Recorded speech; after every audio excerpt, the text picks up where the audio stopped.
हर रोज एक नई कहानी देखने के लिए चैनल को सब्सक्राइब करें और बेल आइकन दबाना ना भूलें। निहारिका और अनमोल की शादी को 5 साल हो गए थे। जहां निहारिका अनमोल से बहुत प्यार करती, वहीं अनमोल भी निहारिका पर जान छिड़कता। अनमोल एक रेलवे कर्मचारी था और इस वजह से उसकी आमदनी भी अच्छी थी। उन दोनों की जिंदगी में सब कुछ कुशल मंगल चल रहा था। तभी एक दिन अनमोल घर आकर निहारिका को आवाज लगाता है। नीहू बाहर आओ, कुछ बताना है। क्या हो गया मेरे रेलवे कर्मचारी? इतने राजधानी एक्सप्रेस की तरह उतावले क्यों हो रहे हो? सब ठीक है ना? अरे मेरा मुंबई से इंदौर ट्रांसफर हो गया है, हमें परसों ही वहाँ जाना है और मैं बहुत खुश हूँ। पता है मेरा पूरा बचपन वहीं बीता है और वहाँ वो भी तो होगी ना। क्या? वो कौन है? बिंदु। और कौन? पता है मैं उसको स्कूल टाइम से जानता हूँ। हम साथ स्कूल आते, साथ जाते, साथ खाते, साथ पढ़ते। उफ, बिंदु बिंदु बिंदु।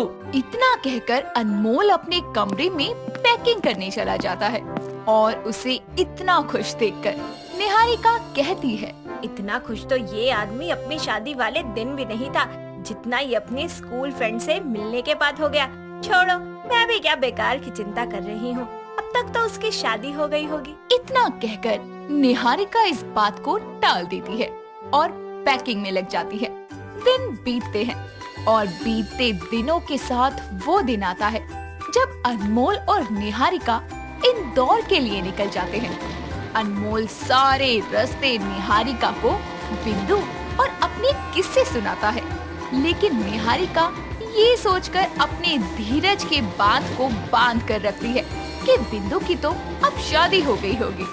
अनमोल और निहारिका जैसे ही अपने इंदौर के घर में कदम रखते हैं, तो निहारिका जैसे ही दरवाजा खोलती है, तभी सामने एक अति सुंदर लड़की को देखकर चकित रह जाती है, जो कोई और नहीं बल्कि बिंदु थी, जिसे देखते ही अनमोल उसे गले लगाकर गोद में उठाकर कहता है, अरे मेरी बिंदु बिंदी, तू मेरे घर? मुझे तो यकीन ही नहीं हो रहा, तो कितनी बदल गई है। पहले कैसी सी थी और अब कितनी सुंदर हो गई है। मुझे पता होता तो मैं तुझी से शादी कर लेता।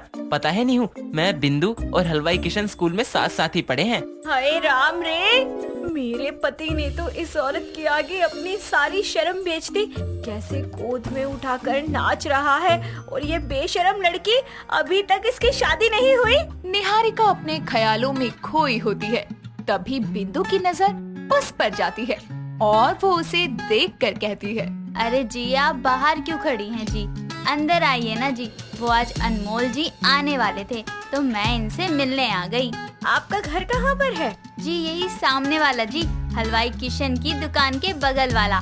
कोई भी जरूरत हो ना जी तो आप आधी रात को भी बुला लेना जी। अनमोल जी, अब मैं चलती हूँ, कल सुबह आऊंगी, आपसे शादी की बात करनी है। इतना कहकर बिंदु चली जाती है, जिसके बाद अनमोल और निहारिका भी सामान अनपैक करके सोने चली जाते हैं और वहाँ भी भावुक होकर अनमोल निहारिका से कहता है, कितनी सुंदर है ना मेरी बिंदु, एकदम चांद जैसी, और उसकी बोली कितनी मीठी है। शुगर क्यों नहीं हो जाती उस मुई को, इतनी मीठी है तो। पता है बिंदु ना। बस करो, बिंदु बिंदु, कई दिन से उसका नाम लिए जा रहे हो, मेरी जान खा रखी है। तुमको शर्म नहीं आती मेरे आगे किसी और का नाम लेते हुए? पर बिंदु तो। चुप, बिल्कुल चुप होकर सो जाओ, आवाज नहीं आनी चाहिए आपकी। अनमोल निहारिका के डर से सांसें खींचकर सो जाता है, जिसके बाद निहारिका को सारी रात अनमोल और अपने रिश्ते की चिंता सताती है, जिस वजह से वो कई घंटे तक नहीं सो पाती। और उसके बाद वो अनमोल का हाथ अपनी सूट की चुन्नी से बांध कर सो जाती है। और जब सुबह अनमोल ये देखता है तो कहता है, यार नीहू तो बिंदु को लेकर कुछ ज्यादा ही सीरियस हो गई।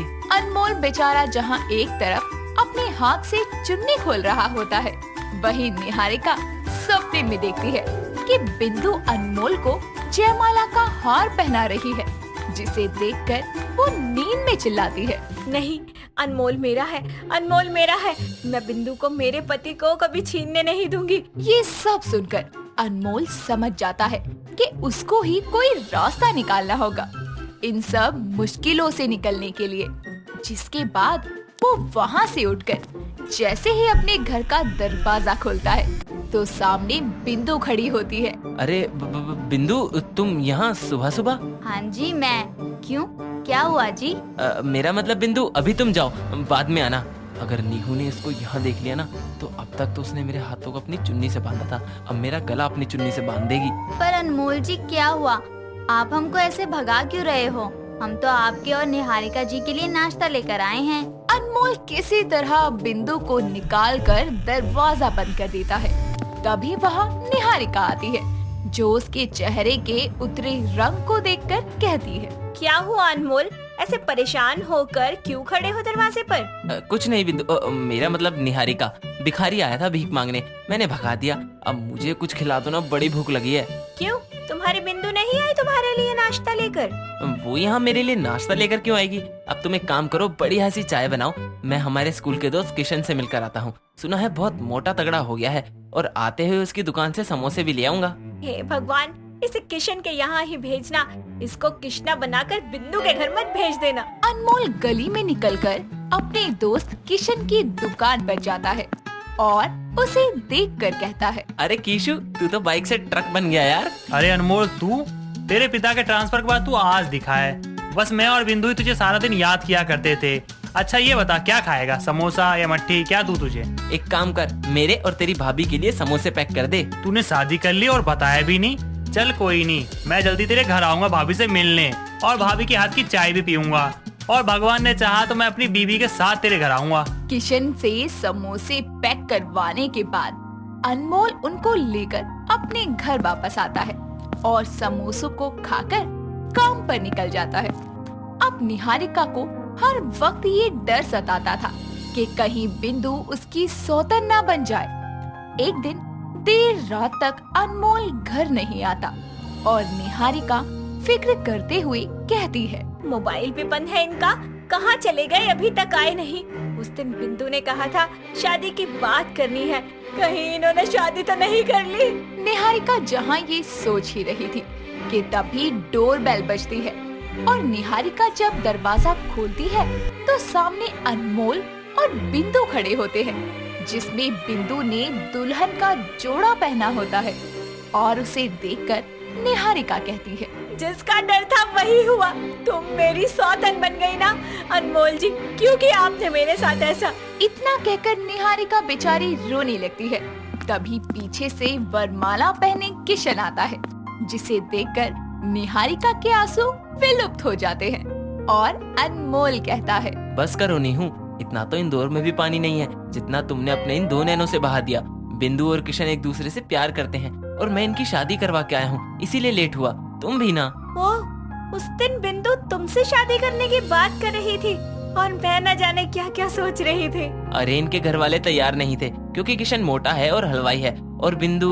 हाँ पता है, सुंदर है, संस्कारी है, बस मुझे इस बात की खुशी है कि बिंदु मेरी सौतन नहीं बनी। और इस तरह निहारिका की चिंता खत्म होती है जब वो बिंदु को किशन की पत्नी बनते देखती है, और जिसके बाद निहारिका बिना किसी फिक्र के बिंदु को अनमोल से मिलने दिया करती।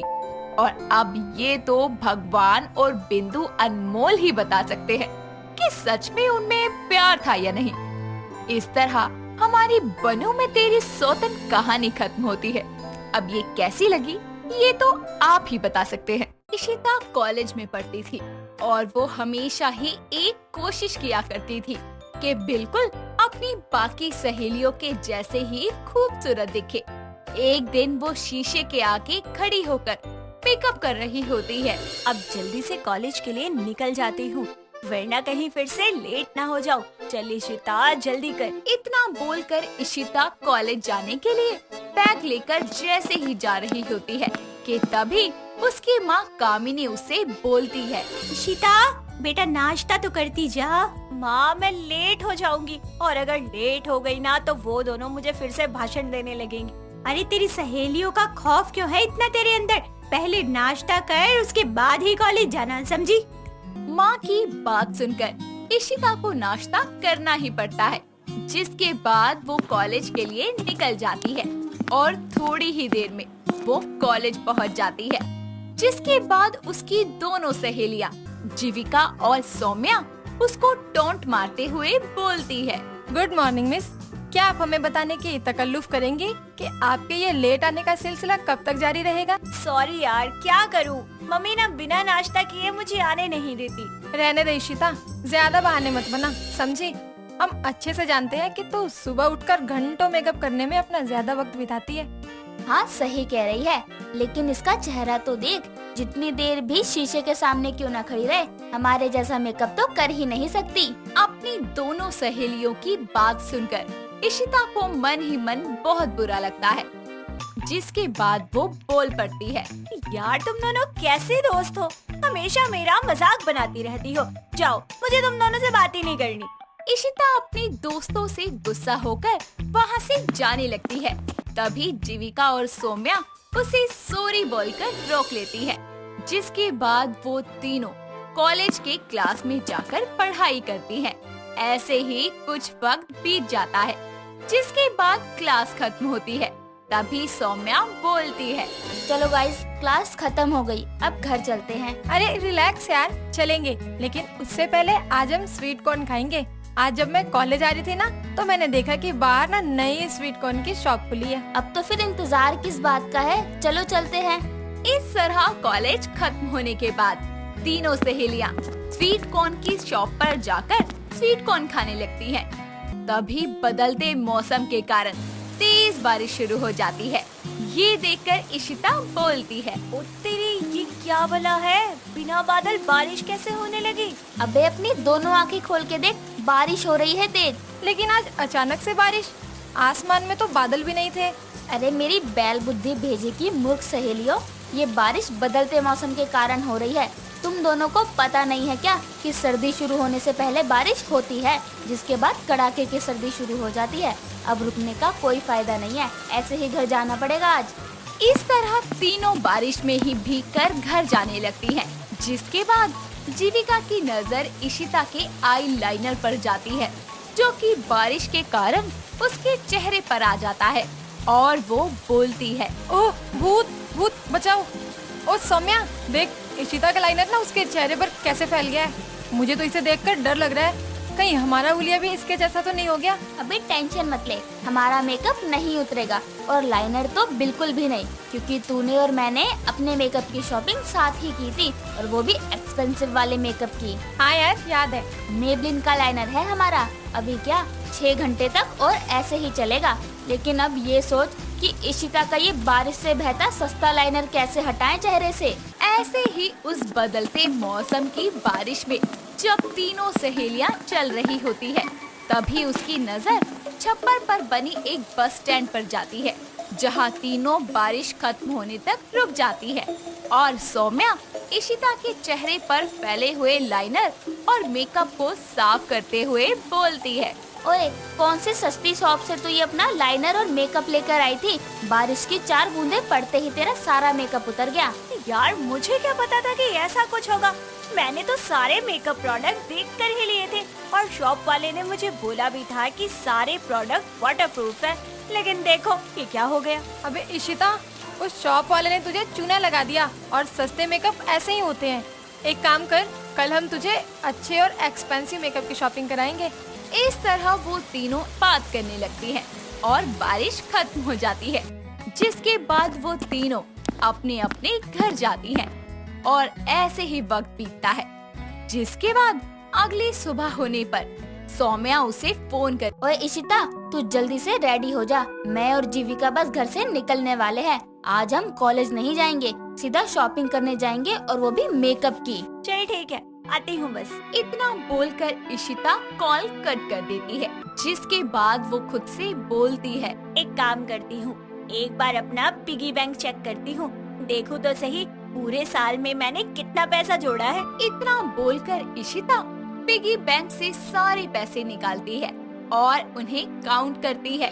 ओह नो, ये तो बस 11,000 है, ये तो कम पड़ जाएंगे। एक काम करती हूँ, अपने पॉकेट मनी भी चेक करती हूँ कितने हैं। इस तरह इशिता पिगी बैंक के पैसे और पॉकेट मनी लेकर घर से निकल जाती है, जिसके बाद वो तीनों सहेलियां मेकअप की शॉपिंग करने निकल पड़ती हैं।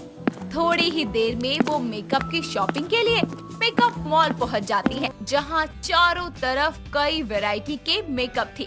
ये देखकर इशिता बोलती है, वाओ यार, कितने सारे अलग अलग ब्रांड के मेकअप प्रोडक्ट है यहाँ। हाँ, और कितने एक्सपेंसिव, ये भी तो देखना। एक्सपेंसिव की टेंशन मत लो, ढेर सारे पैसे लाई हो। तुम दोनों बस मुझे शॉपिंग करवाओ मेकअप की। हाँ चलो वहाँ चलते हैं। इतना बोलकर वो मेकअप शॉप वाले के पास जाकर बोलते हैं, भैया मेबलिन, लोरियल और लैक्मी, इन तीनों ब्रांड के मेकअप प्रोडक्ट दिखाओ। ओके मैम, बट आपको मेकअप प्रोडक्ट लिक्विड वाला दिखाऊं या मैट? और इशिता, बोल कौन सा मेकअप लेगी तू, मैट वाला या लिक्विड वाला? यार तुम दोनों जो लगाती हो ना, वही लूंगी मैं भी। फिर तो तू मैट वाला ही ले, हम यही यूज करते हैं। हाँ, आप ये तीनों मेकअप प्रोडक्ट पैक कर दीजिए। और हाँ, सारा मेकअप मैट में होना चाहिए। आई शेडो भी मैट में देना, और आईलाइनर मेबेलिन का होना चाहिए, और वाटरप्रूफ होना चाहिए, और लिपस्टिक भी एकदम आइकॉनिक सी देना। ठीक है जीविका, कुछ रह तो नहीं गया? रुक, याद करने दे। अभी ब्लशर किट रह गया है, शिनर रह गया है, और हाँ तू इस बार मस्कारा भी वाटरप्रूफ लियो। थोड़ा ज्यादा एक्सपेंसिव होगा, लेकिन वो तेरे चेहरे की रौनक को हमारी तरह बना देगा। अरे मैम रिलैक्स, मैं सब कुछ आप लोगों के बिना बोले ही पैक कर दूंगा। डोंट वरी, पिछले 10 सालों से मैं इस मॉल में जॉब कर रहा हूँ। आप लोग बस बिल पे करने की टेंशन लीजिए। ओके ओके, पर थोड़ा जल्दी करो। इस तरह मेकअप शॉप वाला सभी ब्यूटी प्रोडक्ट्स पैक करते हुए बोलता है, ये लीजिए मैम, इसमें आपके मेकअप की सभी चीजें हैं जो आपने बोला था, और ये रहा आपका बिल। इशिता अपने एक्सपेंसिव मेकअप को देखकर बेहद ही खुश होती है, लेकिन जैसे ही वो उन एक्सपेंसिव प्रोडक्ट्स के बिल को देखती है तो उसके पैरों तले जमीन खिसक जाती है और वो बोलती है, ओ तेरी, ये क्या भट्टा बैठ गया, इतना कॉस्टली मेकअप। अरे इतने सारे तो मेरे पास पैसे भी नहीं है, बिल कैसे पे करूँगी। हाँ, एक काम करती हूँ, सौम्या से उधार ले लेती हूँ, बाद में उसे दे दूँ। इस तरह इशिता महंगे मेकअप की शॉपिंग का बिल पे करने के लिए अपनी सहेली सौम्या से बोलती है, ओए सौम्या, इतना बड़ा बिल पे करने के लिए मेरे पास पैसे नहीं है, थोड़े से पैसे मुझे दे दे, वरना शॉप वाले के सामने मेरी इज्जत का फलूदा हो जाएगा। हाँ हाँ ठीक है, ये ले, जल्दी दे दियो मुझे। जिसके बाद उस एक्सपेंसिव मेकअप की शॉपिंग के कारण न सिर्फ इशिता को अपनी पिगी बैंक और पॉकेट मनी यूज करनी पड़ती है, बल्कि अपनी सहेली सौम्या से भी पैसे उधार लेने पड़ते हैं। जिसके बाद वो घर आकर खुद से बोलती है, इतना कॉस्टली मेकअप तो ले लिया और सौम्या से पैसे भी उधार ले लिए, अब उसे पैसे कैसे दूंगी। माँ सही कहती है, इंसान को उतने ही पैर फैलाने चाहिए जितनी चादर हो। लेकिन मैं भी खामखा अपनी सहेलियों के बहकावे में आ गई और मॉल में जाके इतना एक्सपेंसिव सामान खरीद लिया। अब से कभी ऐसा नहीं करूंगी।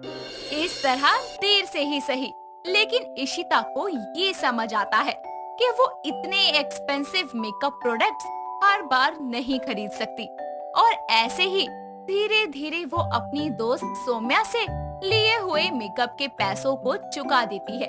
और समय के साथ उसे ये भी समझ आता है कि इंसान को किसी भी महंगी चीज का आदी नहीं बनना चाहिए, क्योंकि क्या पता वो कल हमारे पास हो या ना हो। दोस्तों, अगर आपको ये कहानी पसंद आई तो इसे लाइक करें, शेयर करें और कमेंट करके बताएं कि कहानी में आपको सबसे अच्छा क्या लगा।